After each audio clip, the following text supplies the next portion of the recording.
Far Easedale Gill runs from around Lancrigg, west of Grasmere, up onto Grasmere Common. You're not going to find it in any scrambling guides. It's got not much of a gradient and it's got no marked waterfalls, plus it's right next to Sourmilk Gill, which is one of the Lake District's best known grade 1 scrambles. But I was walking alongside it the other week and looked and saw there were quite a few decent looking falls. So I'm going to give it a go today, largely on site, and see what materialises. This is the first accessible point of the Gill beyond the water gate, but it's too flat to be bothered with just at present. Just for the sake of getting my boots wet, I've hopped in at the first set of cascades, round about 200 or 300 yards from the water gate. Water levels are relatively low and the underwater rock surface is a mix of grippy lighter rocks and slippy darker rocks. After that initial set of cascades, the Gill becomes very flat again, all the way onto and well through the footbridge here at Stithwaite Steps. Probably saying that wrong because it's Viking and I'm not, it's probably Stithwaite. Beautiful views up into the valley. About 5 minutes further on, if you cut down from the main path just after a sheepfold, you'll come to this section of the Gill. Beautiful clear water for a dip, maybe even swim pool, since it's up to 4 feet in depth in parts, and it's the start of another set of rocky cascades.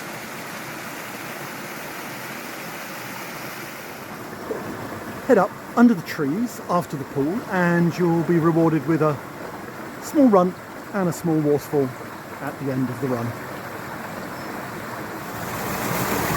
That first fall was easy to get up but hard to get started because it begins from a very deep pool, and if you keep going then the ravine narrows once again and there's yet another small fall. The rock here is jagged. Good for handholds, good for some footholds, but also difficult to walk on and very unforgiving should you slip onto it. I'm also mindful of those couple of ravines that the waterfalls flowed through.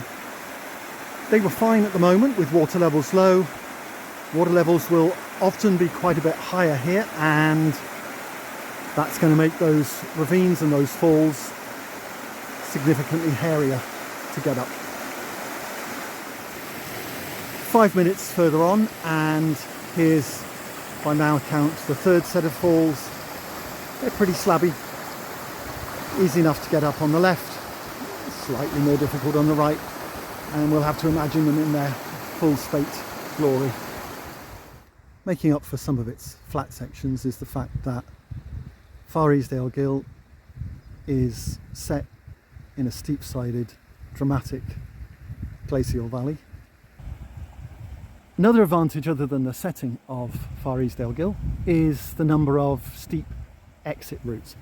Here's one of the first ones running up there. I'm not actually planning to take that one.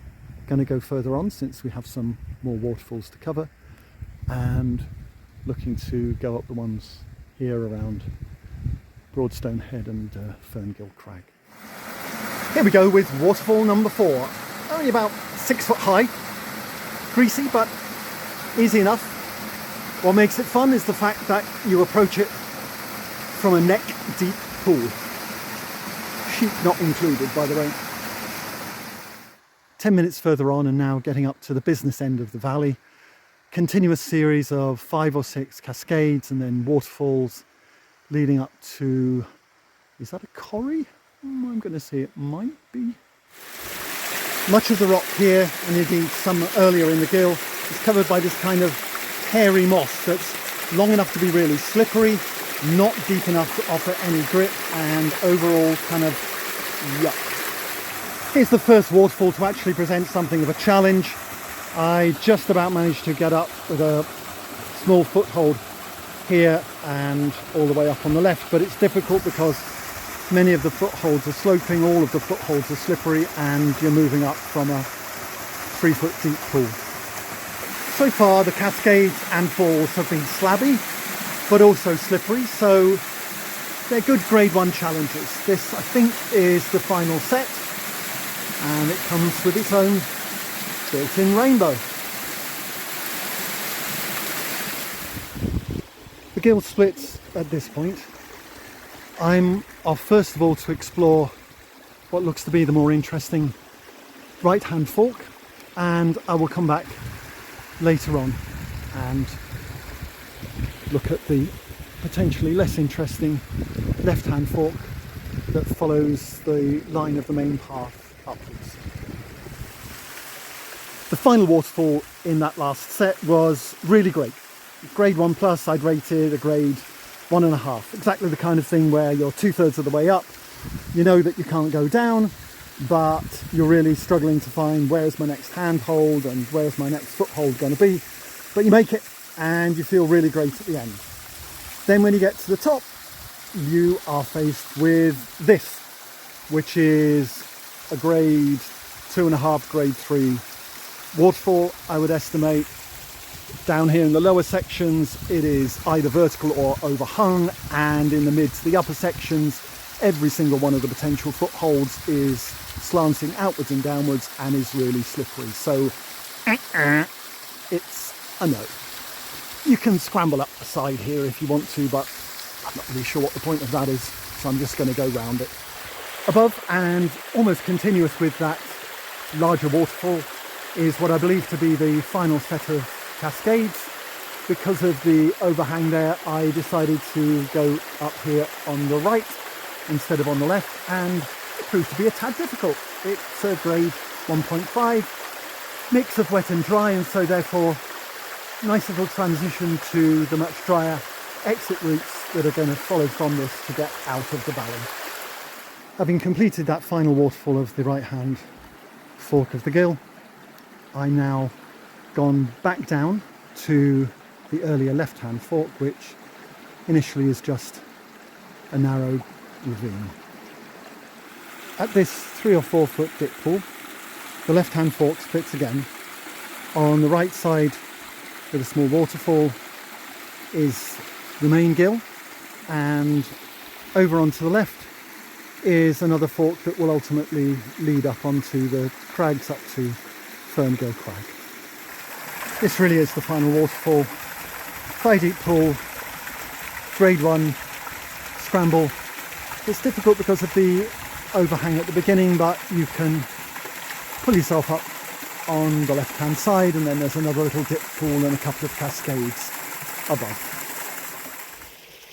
Overall, Far Easedale Gill is quite slippery underfoot, can be quite treacherous in places, so you do need to take a fair bit of care. It's episodic. 5 minutes of walk, a waterfall, 5 minutes more walk, a waterfall, 10 minutes more walk, and so on. And I don't think it's worth going up the final left-hand fork that's here behind me, close to the main path. I would stick to the final right-hand fork.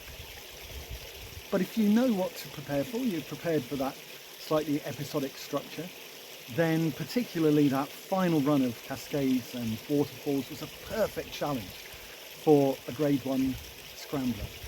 Quite difficult, a little scary in places, but you can do it. And all of this set in the most glorious landscape. Fabulous setting for a scrambler. So overall, I'm going to rate it 7 out of 10. And yeah, I would certainly come back to it. For guidance, here's a map. Blue for the walk from and back to parking at Lancrigg Hotel, and red for the gill scramble. They're interspersed because of the discontinuous nature of the scramble. Not shown here are the potential add-on scrambles up to the top of the crags on Grasmere Common. They're covered in a separate video. Further details of this scramble are given in the text description underneath this video.